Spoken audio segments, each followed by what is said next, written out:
Welcome to Janani catering. இன்றைக்கி தக்காளியில் ஊறுகாய் போடுறது எப்படின்னு சொல்லித்தர போகிறேன். இது இட்லி, தோசை, சப்பாத்திக்கு ஒயிட் ரைஸில் சேர்த்து சாப்பிடலாம். சின்ன பிள்ளைங்க எல்லாம் விரும்பி சாப்பிடுவாங்க. வாங்க எப்படி செய்யலான்னு பார்க்கலாம். தக்காளியில் உள்ள காம்பெல்லாம் எடுத்து வச்சுருக்கேன். அதை பைசையாக அரைச்சி வச்சுருக்கலாம். புளி 50 கிராம், அதுக்கு தேவையானது நினைய போட்டிருக்கேன் வெந்நில. இதுக்கு தேவையான பொருள் வந்து பெருங்காயம், கடுகு, வெந்தயம், தனி மிளகாய்த்தூள். கடுகு வெந்தயத்தை திரித்து வச்சுருக்கேன். இப்போ எப்படி போடலான்னு சொல்கிறேன் பாருங்கள். எண்ணெயை காய வச்சுட்டு கடுகை போட்டுட்டு கொஞ்சம் பெருங்காயத்தூளை ஆட் பண்ணிவிட்டு நம்ம மிக்சியில் அரைச்சி வச்சுருக்க தக்காளியை அதில் ஊற்றிடலாம். தக்காளிக்கு எண்ணெயே சேர்க்கக்கூடாது. எண்ணெய் தண்ணிலாம் அதுக்கு சேர்க்கவே கூடாது. எண்ணெயிலே தான் அது முழுசாக வேகணும்.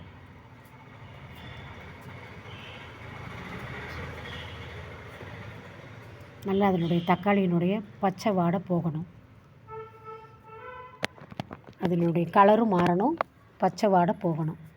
அது வரைக்கும் நம்ம அதை நல்லா வேக விடணும். பச்சை வாடை போகிற வரைக்கும் நல்லா வேக விடணும். இப்போ பாருங்கள், கலர் மாறிடுச்சு. தக்காளி நல்லா வெந்து வந்துடுச்சு. இப்போ அதுக்குள்ளே சேர்க்க வேண்டிய பொருளெல்லாம் சேர்த்துடலாம். புளி கரைச்சலை ஊற்றிட்டு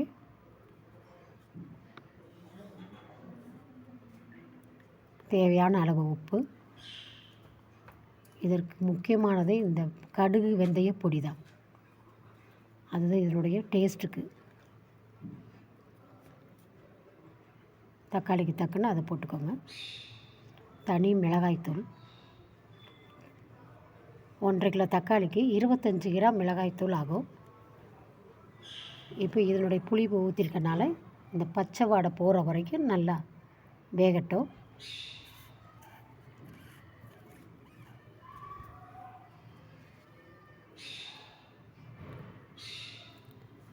நல்லா எல்லாமே வந்து மிக்ஸ் பண்ணி நல்லா வேகட்டும். புளியினுடைய பச்சை வாடை போகட்டும். நல்லா வெந்து வத்தி வரணும்.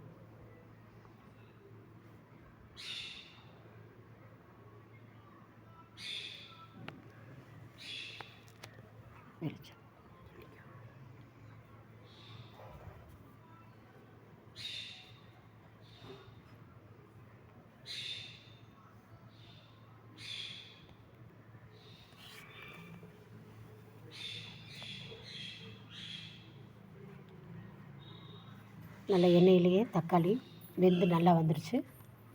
இங்கே பாருங்கள், இப்போ தக்காளி ஊறுகாய் நமக்கு தயாராகிடுச்சு. இது இட்லி, தோசை, சப்பாத்திக்கு எதுலேயும் வச்சு சாப்பிடும்போது இன்னும் கொஞ்சம் டேஸ்ட்டாக இருக்கும். தக்காளி ஊறுகாயினுடைய ரெசிபி பிடிச்சிருந்தால் ஜனனி கேட்ரிங்